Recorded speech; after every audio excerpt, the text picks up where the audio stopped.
Om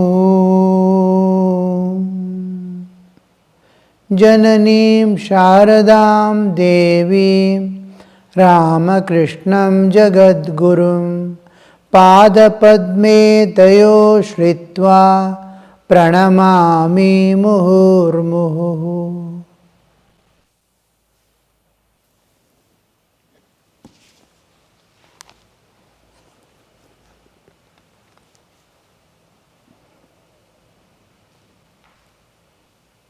M is telling, I have not much faith in the rebirth and inherited tendencies. Will that in any way injure my devotion to God? Master, it's enough to believe that all is possible in God's creation. Never allow the thought to cross your mind that your ideas are the only true ones and that of others are false. This is an important instruction to us, not to limit the knowledge, not to say I alone is right in any aspect. Knowledge is unlimited. Just to look at just a few decades back, the computer came into picture. With simple digital understanding, with 1 and 0, the whole play of computer is go and no go, 1 and 0. Look at the way it has conquered the world and every field it has entered, to the extent of artificial intelligence now coming up in the same field. Unimaginable.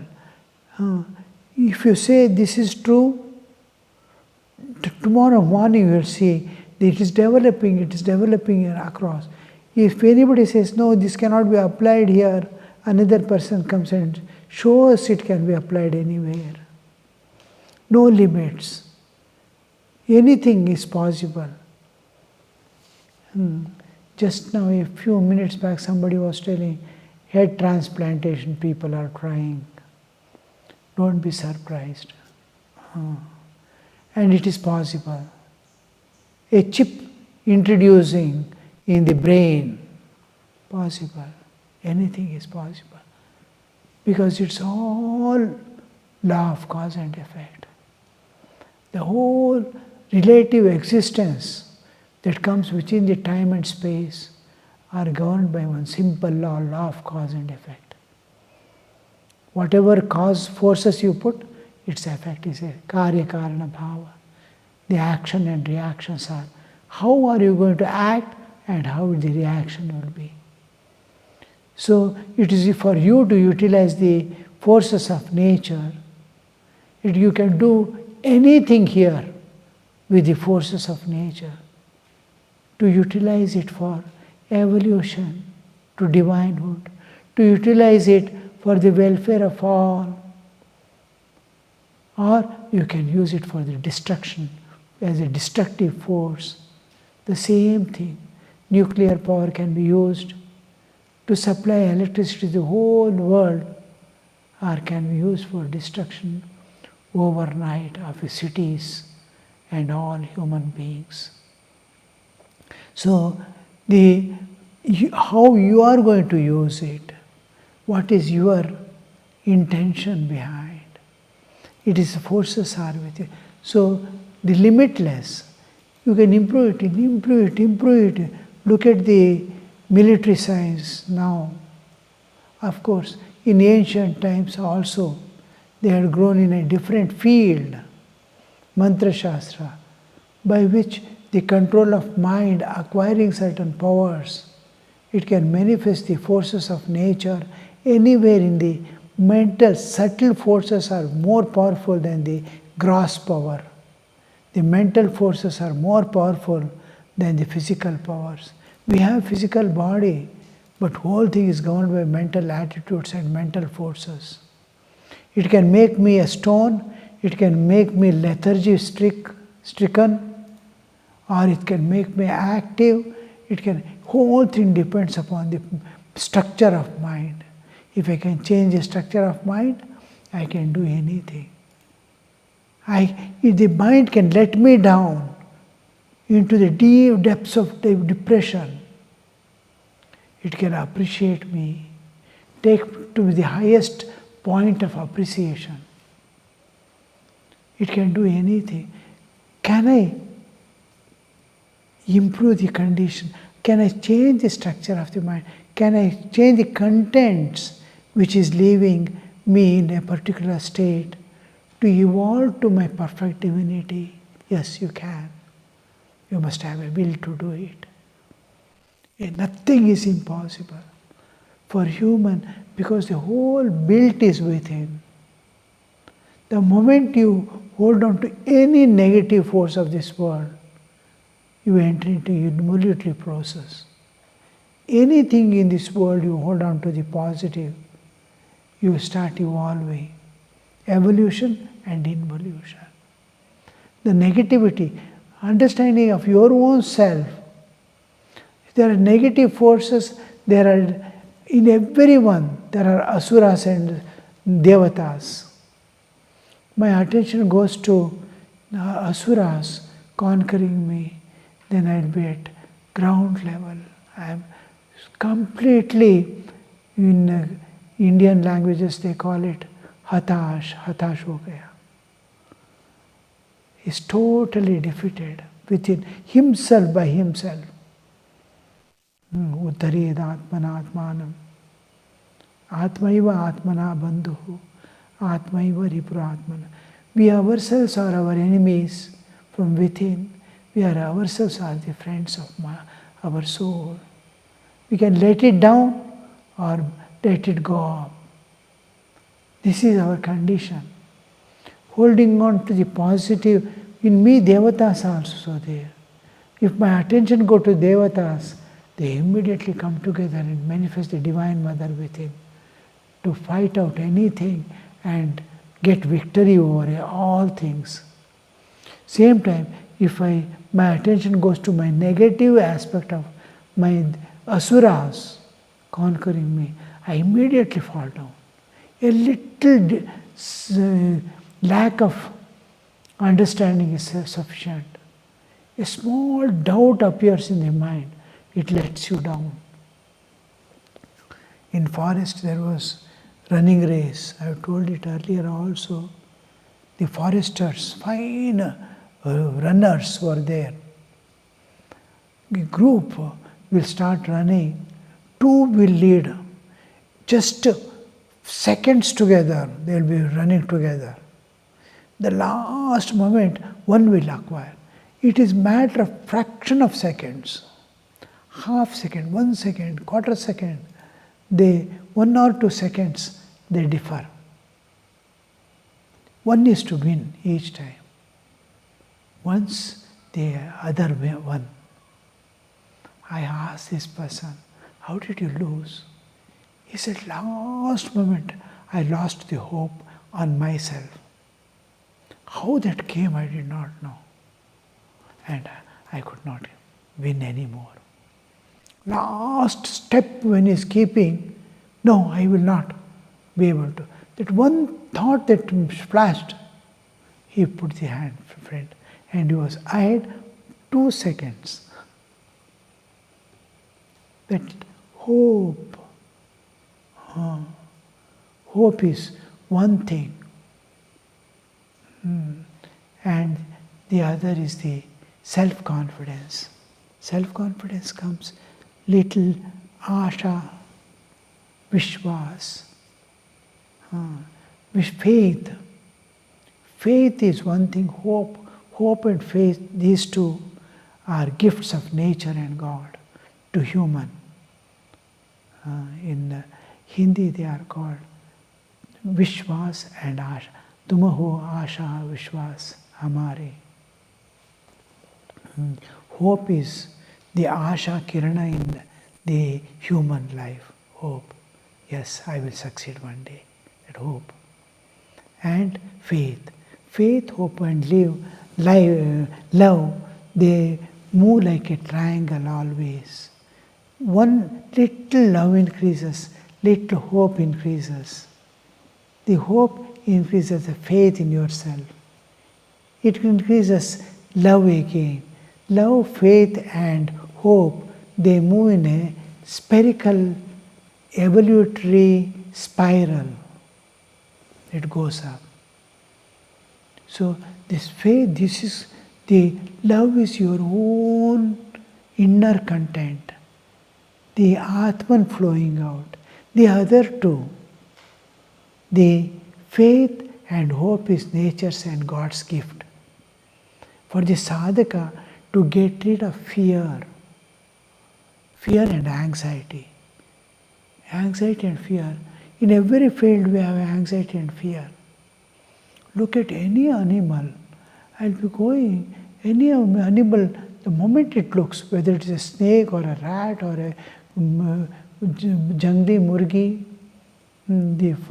when we go, we see the moment it runs away. It sees any other animal, it runs away.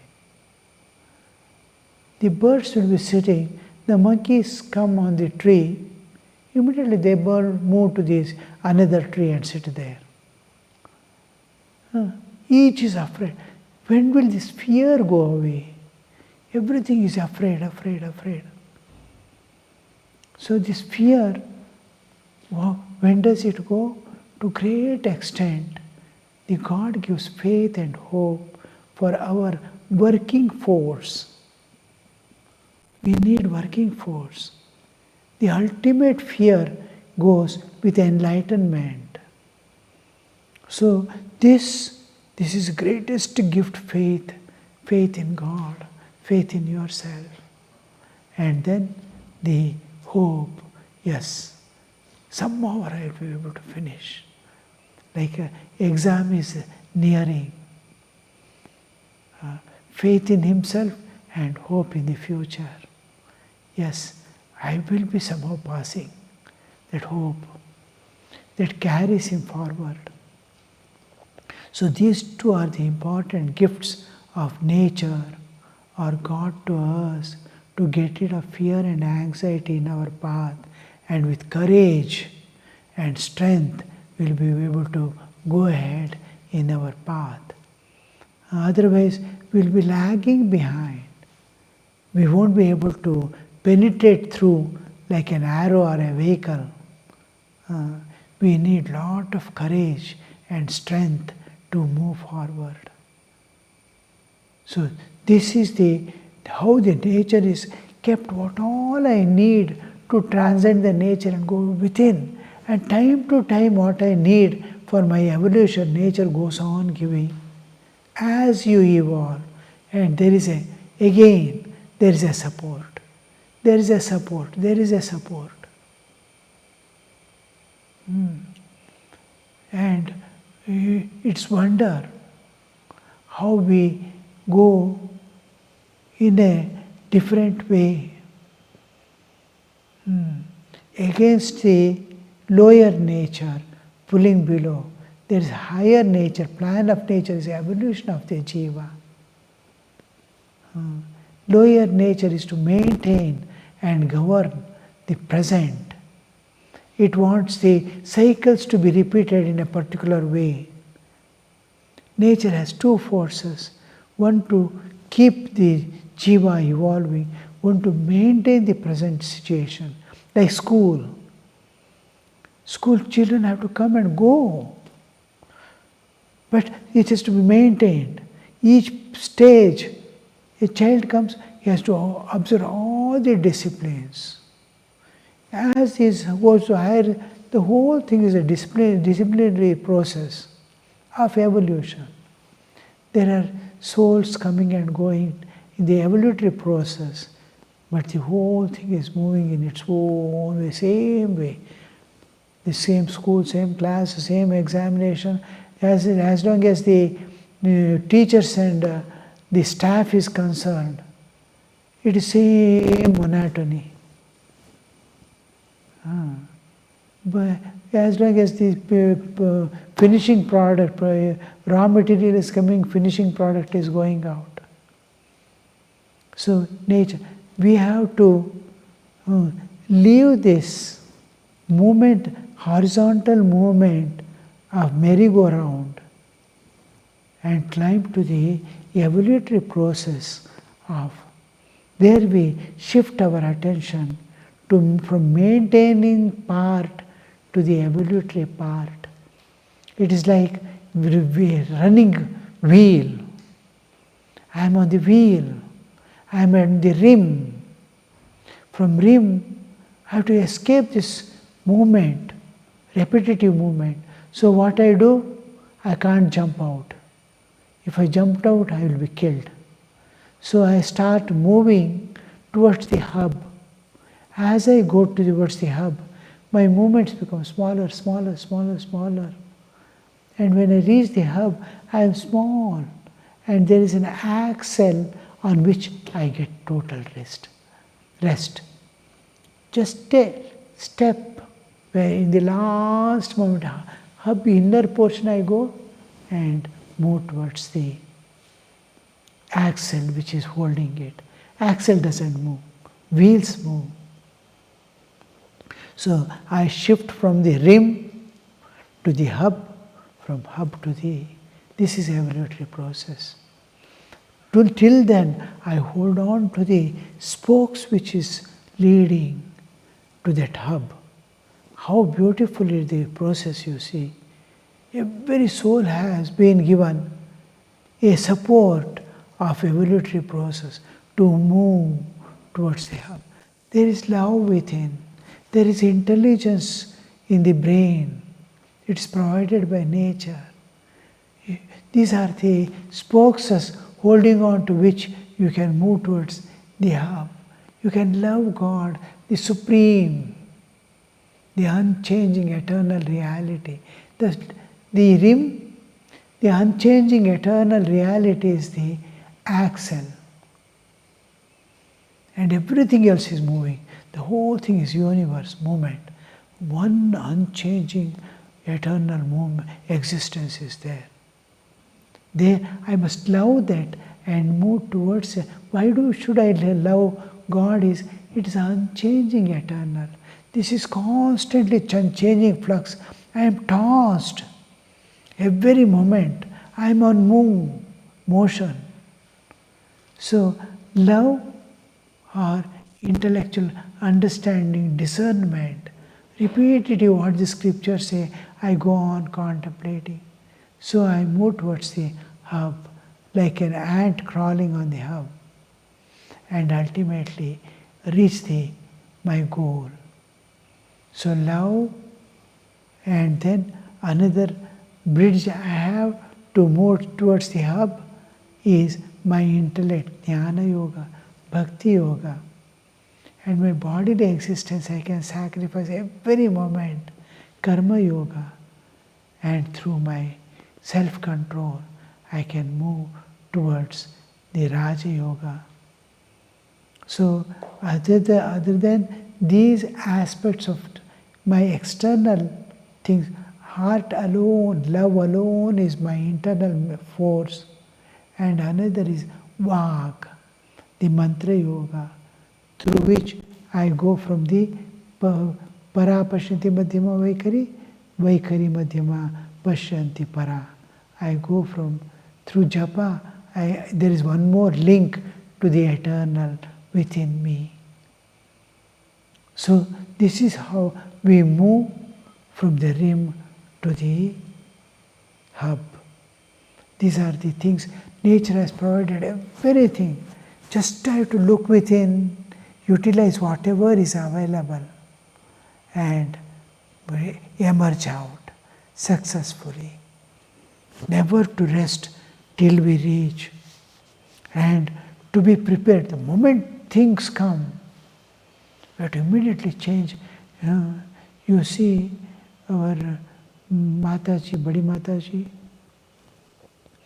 or President Mataji. I just requested they must come and stay here when I am not there for Singapore I am going. Today she has already come to make her, This 20 days yet to almost 15 days or so for us to go. But the moment already there is so much of perfect, so much of immediate attention, and it is at zero error. So much of preparation for everything. A plan to be put. How much of preparations, how much of perfection, how much of dedication. That's what we need in our spiritual life. Immediate attention, immediate action. No waiting, no thinking. So the moment you see an error or defect within, immediately it has to be attended. No, it should not be there in me. How did it come inside? So that kind of military action, like you are always awake to the slightest sound somewhere. Like that, you are a warrior working with the forces of nature. And nature, we have acquired my own nature, which is going to let me down. I should not. Many forces are there which are within me and trying to bring me down. These forces, I have to see that their action they never raise their head within me. Whether it is kama, krodha, lobha, moha, mada, matsarya, whatever is there, weaknesses of the mind, weaknesses of the heart, weaknesses of body, everything. No. The moment it comes, I have to give a harsh reply, no. And see that all others you are able to love independent of their behavior towards you. That's an important thing. We immediately enter into likes and dislikes. The concept of right and wrong is there in our understanding, but it is not there in nature. In nature, action and reaction. That which brings happiness to us, we call good. And which brings misery to us, we call bad. That's all. Good and bad, right and wrong are human conceptions, not nature's process. Nature, action and reaction. Do this one, you evolve, you come out. So this is the process. So here you see, will that anyway injure my devotion to God? It is enough you believe that all is possible in God's creation. Never to allow the thought to cross your mind that your ideas are the only true and others are false. Then, Sri Ramakrishna, another thing he says is always, don't limit God, don't limit the path. And whatever you think right, in that path you go, whichever pleases you. But don't say he is wrong. He is going in his path because you are stationed at different places. Suppose there is a hill, you have to go to the summit. We are standing at different places. You cannot expect everyone to come here and climb. Wherever they are there, the terrain entirely differs from one to another. He is wrong, you cannot say. He is right in his own way. I am right. I am here. So my path is more important from me. Let him, if I can help him in his path, I can help. Otherwise I have to hold on to my path and go, never to complain or comment on the other's path, to his way. He knows best where he is standing, and nature and God is there to lead them, each one. So this is one thing. Whatever pleases you, whatever you are capable, is accessible to you, go in that path, but never say the other is wrong. This is important instruction of Sri Ramakrishna. live in harmony, live at peace.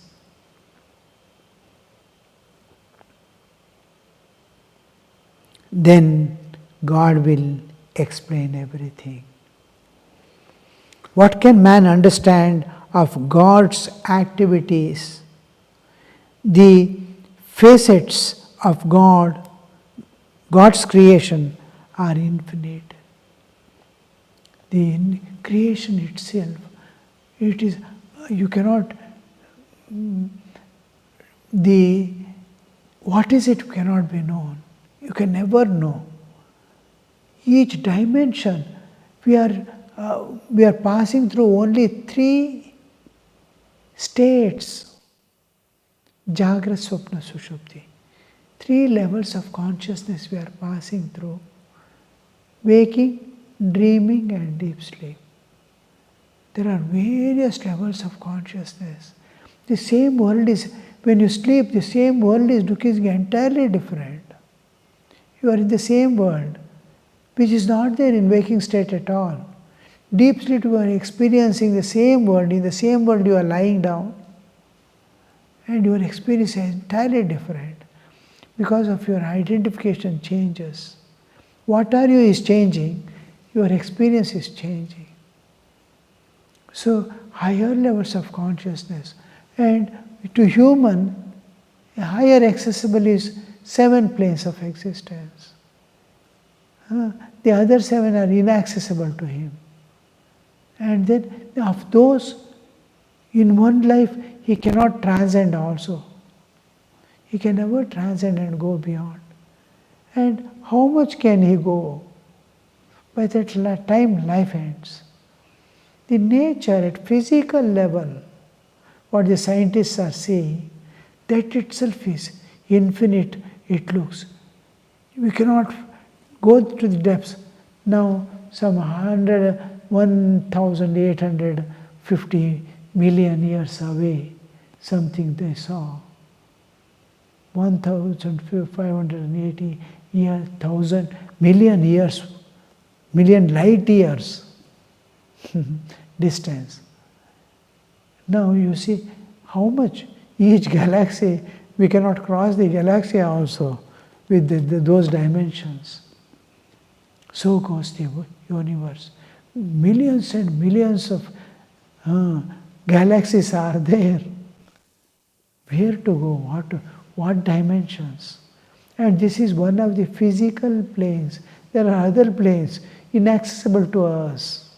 What is this universe can never be known. Om Shanti Shanti Shanti Harihi Om Tat Sat Shri Ramakrishna Arpanamastu.